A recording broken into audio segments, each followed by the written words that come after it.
आगामी विधानसभेसाठी शरद पवारांनी सुद्धा कंबर कसलेला आहे। विधानसभा मतदारसंघाच्या जबाबदाऱ्या शरद पवार यांनी वाटून दिल्यात। राष्ट्रवादी काँग्रेस पक्षाच्या संदर्भात त्यांनी या जबाबदाऱ्या वाटून दिलेल्या आहेत।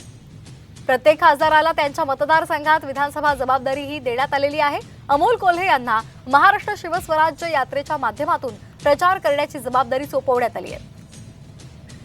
अनिल देशमुख यांना विदर्भाची जबाबदारी देण्यात आली आहे, तर राजेश टोपे यांना मराठवाड्याची जबाबदारी देण्यात आली आहे। तसंच सुप्रिया सुळे राज्यभर महिलांचे मेळावे घेणार आहेत। काल पुण्यामध्ये झालेल्या बैठकीत हा निर्णय घेण्यात आलाय। या संदर्भात अधिकची माहिती घेऊयात आमचे प्रतिनिधी नितीन पाटणकर यांच्याकडून। नितीन, काय अधिकचे अपडेट्स? शरद पवार यांनी काल राष्ट्रवादीचे नवनिर्वाचित खासदार, आमदार त्याचबरोबर पदाधिकाऱ्यांची महत्त्वाची बैठक पुण्यामध्ये घेतली होती। मॅरेथॉन 3 तास ही बैठक चाललेली होती आणि त्यामध्ये हा निर्णय घेण्यात आलेला आहे।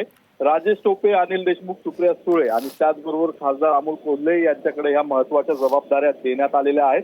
अमोल कोल्हे राज्यभर फिरणार आहेत, तर राजेश टोपे आणि अनिल देशमुख यांना विदर्भ आणि मराठवाड्याची जबाबदारी देण्यात आलेली आहे।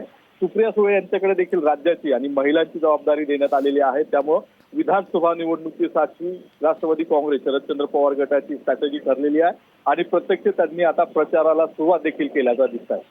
अगदी धन्यवाद नितीन, आपण दिलेल्या या सविस्तर माहितीसाठी।